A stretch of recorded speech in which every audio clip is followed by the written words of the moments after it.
Hello and welcome again.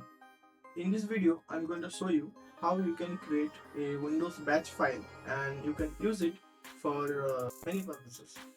So let me show you how you can do that. So first of all, we are going to create a text file over here, and I'm going to give the name clear.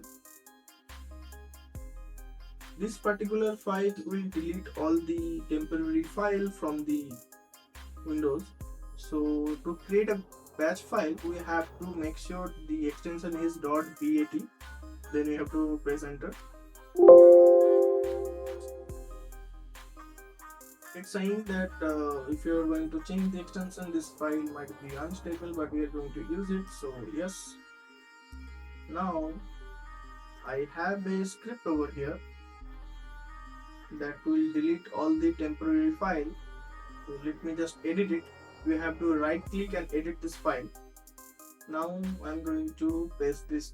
So as you can see, I have pasted the script over here. Now let me save this file. Okay, we are done. So to create a batch file, make sure the file extension is .bat, and you can do pretty much many cool things in this batch file. Let me just show you.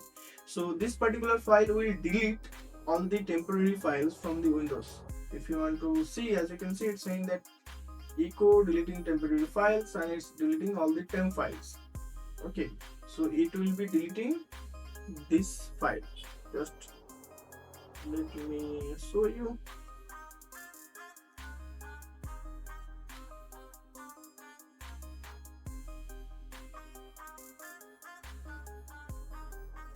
Okay. So as you can see, this particular file contain many TCP dump files, so it will going to delete those things. So if you run it, okay, as you can see, it's saying deleted file from this, and it's saying that cleanup is completed. Press any key to continue.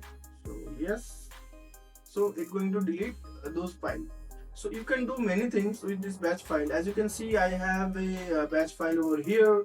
This batch file is going to create random files for you. Let me show you. If I run this file, as you can see, it created random 20 files. These are, as you can see, this is the file 12. This is the 12. So you can use many things with this file. You can use many online scripter like ChatGPT or anything other if you like to get the script. So yeah. So if you find this video any helpful, please like and subscribe, and I'm going to see you to the next video. Thank you.